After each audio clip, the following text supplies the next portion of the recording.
प्राचीन काल की बात है। आजकल जहाँ श्री बालाजी का मंदिर है वहाँ से थोड़ी दूर एक चक्र पुष्करणी नाम का तीर्थ था। उसके तट पर श्री वत्स गोत्रीय पघम नाम के ब्राह्मण निवास करते थे। भगवान के नाम का जाप, भगवान का स्मरण और चिंतन, यही पघम नाम के जीवन का व्रत था। वह अपने सुख दुख की उन्हें कभी चिंता नहीं करते थे, परंतु दूसरे के दुख की कल्पना से ही उनका हृदय भर जाता था। दीन दुखियों के प्रति उनके हृदय में बहुत दया थी।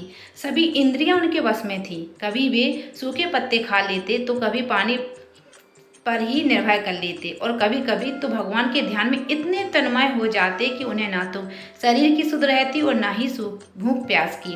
उनका हृदय भगवान के दर्शन के लिए छटपटा रहा था। वह केवल अपने प्रीतम प्रभु को प्राप्त करना चाहते थे। उनके हृदय में आशा और निराशा भयंकर तूफान उठा करते थे। कभी वे सोचने लगते कि भगवान बड़े दयालु हैं, वे अवश्य मुझे मिलेंगे, मैं उनके चरणों पर लौट जाऊंगा, अपने प्रेम आंसुओं से उनके चरण भिगो दूंगा, वे अपने कर कमलों से मुझे उठाकर हृदय से लगा लेंगे, मेरे सिर पर हाथ रखेंगे, मुझे अपना कहकर स्वीकार करेंगे। इतना सौभाग्यमय होगा वह क्षण, कितना मधुर होगा उस समय का जीवन। वे कहेंगे वरदान मांगो और मैं कहूँगा मुझे कुछ नहीं चाहिए, मैं तो बस तुम्हारी सेवा करूँगा, तुम्हें देखा करूँगा, तुम मुझे भूल जाओ या याद रखो, मैं तुम्हें कभी नहीं भूलूंगा। ऐसी भावना करते करते पघम नाम आनंद विभोर हो जाते और उनका शरीर रोमांच से भर जाता और आंखों से आंसू गिरने लगते। उनकी यह प्रेम शुद्ध अवस्था बहुत देर तक रहती। वे सारे संसार को भूलकर प्रभु की सेवा भक्ति में लगे रहते। कभी कभी उनके मन में ठीक इसके विपरीत भावना होने लगती कि कहाँ मैं एक दीनहीन क्षुद्र प्राणी, मलिन हृदय वाला, कहाँ पूरे ब्रह्मांड के अधिपति भगवान मुझ जैसे पापी के हृदय में क्यों आने लगे। मैंने ऐसी कौन सी साधना की जिससे खुश हो वे मुझे दर्शन देंगे। मुझे ना तो जाप आता है और ना ही तप आता है, ना व्रत और ना ही समाधि आती है। जिसे हृदय से भगवान का चिंतन करना चाहिए उस हृदय से संसार का चिंतन करता हूँ। यह तो अपराध है, इसका दंड तो मुझे मिलना ही चाहिए। मैं दुख की ज्वाला में झुलस रहा हूँ, संसार में विषयों के लिए भटक रहा हूँ, फिर भी भगवान प्राप्ति की आशा है। कई बार निराशा इतनी बढ़ जाती कि उन्हें अपना जीवन भार के समान लगता।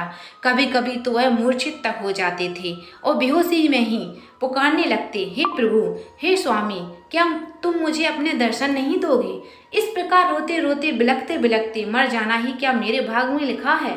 मैं मृत्यु से नहीं डरता, इस जीवन का अंत तो हो जाए वही अच्छा है, परंतु मैं तुम्हें देख नहीं पाऊंगा।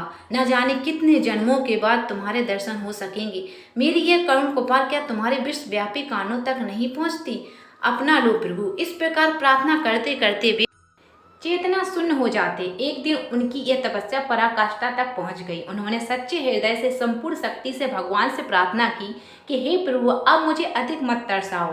तुम्हारे दर्शन की आशा से अब और कितने दिनों तक जीवित रहूंगा। एक एक पल कल्प के समान बीत रहा है, संसार सूना दिखता है और वे आंखें किस काम की जिन्होंने आज तक तुम्हारे दर्शन नहीं किए। अब इनका फूट जाना ही अच्छा है। यदि इस जीवन में तुम नहीं मिल सकते तो इसे नष्ट कर दो। मुझे स्त्री पुत्र धन जन्म लोक परलोक कुछ नहीं चाहिए, मुझे तो तुम्हारा दर्शन चाहिए, तुम्हारी सेवा चाहिए। एक बार तुम मुझे अपना स्वीकार कर लो, बस तुम्हारी ही इतनी ही चाहिए। भगवान के धैर्य की भी एक सीमा है। वे अपने प्रेमियों से कब तक छिप सकते हैं। एक तो सर्वदा सब जगह सबके पास ही रहते हैं, केवल प्रकट होने को अवसर ढूंढा करते हैं। जब देखते हैं कि मेरे प्रकट हुए बिना अब काम नहीं चल सकता, तब उसी क्षण प्रकट हो जाते हैं। वे तो पघम नाम के पास पहले से ही थे। उनके तप उत्काष्ठा प्रार्थना को देख देख कर मंत्र मुग्ध हो रहे थे।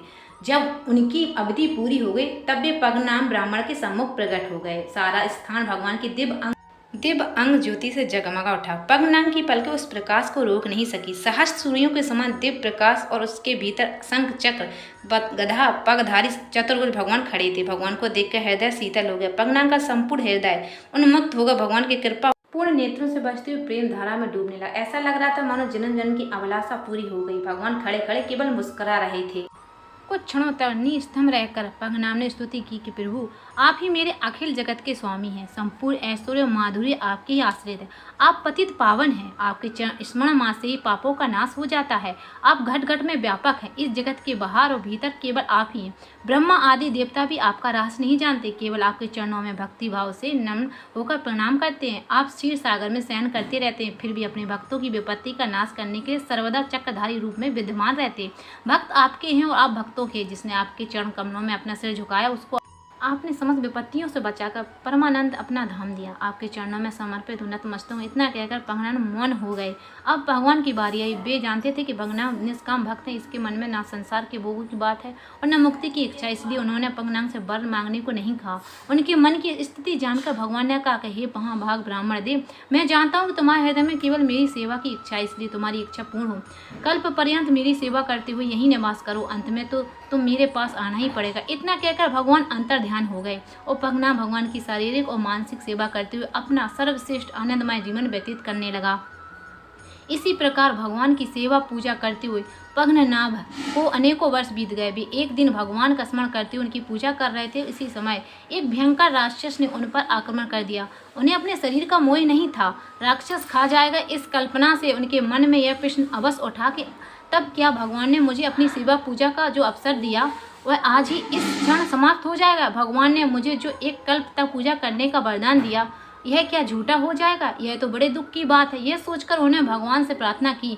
भगवान भक्त पगनान की रक्षा के लिए अपने लिए सुदर्शन चक्र को भेज दिया। चक्र का तेज कोटि कोटि सूर्य के समान भक्तों के भय को जला डालने के लिए आग की भीषण लपटें उससे निकला करती। चक्र की तेजोमय मूर्ति देखकर वह राक्षस भयभीत हो गया और ब्राह्मण को छोड़कर बड़े वेग से भागा, परंतु सुदर्शन उसे कहाँ छोड़ने वाले थे। इन्हें उस राक्षस का भी तो उद्धार करना ही था। यह राक्षस आज से 16 वर्ष पहले गांधर्व था। उसका नाम था सुंदर। वशिष्ठ जी ने के श्राप से राक्षस हो गया था। इसकी स्त्री की प्रार्थना करने पर वशिष्ठ जी ने कहा था कि यह राक्षस तो होगा, परंतु आज से 16वें वर्ष तक वह भगवान के भक्त पद्मनाभ पर आक्रमण करेगा, तब सुदर्शन चक्र इसका उद्धार करेगा। आज वही 16वां वर्ष पूर्ण होने वाला था। राक्षस बड़े वेग से भाग रहा था, परंतु सुदर्शन चक्र से बचकर कहाँ जा सकता था। देखते ही देखते सुदर्शन चक्र ने उसका सिर काट लिया और क्षण भर में यह राक्षस गांधर्व बन गया। दिव्य शरीर, दिव्य वस्त्र एवं दिव्य आभूषणों से युक्त होकर सुंदर ने सुदर्शन चक्र को प्रणाम करते हुए उसकी स्तुति की। तत्पश्चात दिव्य विमान पर सवार होकर अपने लोक की यात्रा की। भक्त पद्मनाभ ने सुंदर के गांधर्व लोक में चले जाने पर सुदर्शन चक्र की स्तुति की। सुदर्शन चक्र ने भक्त पद्मनाभ की प्रार्थना स्वीकार की और कहा, भक्तवर, तुम्हारी प्रार्थना कभी व्यर्थ नहीं हो सकती, क्योंकि तुम भगवान के परम पात्र हो। मैं यहीं तुम्हारे समीप ही सर्वदा निवास करूंगा। तुम निर्भय होकर भगवान की सेवा पूजा करो। अब तुम्हारी उपासना में किसी प्रकार का विघ्न नहीं पड़ सकता। भक्त पद्मनाभ को इस प्रकार वरदान देकर सुदर्शन चक्र सामने की पुष्करणी प्रवेश कर गए। इसी से उसका नाम चक्र तीर्थ हुआ। भगवान की कृपा का प्रत्यक्ष अनुभव करके भक्त पद्मनाभ का हृदय प्रेम और आनंद से भर गया।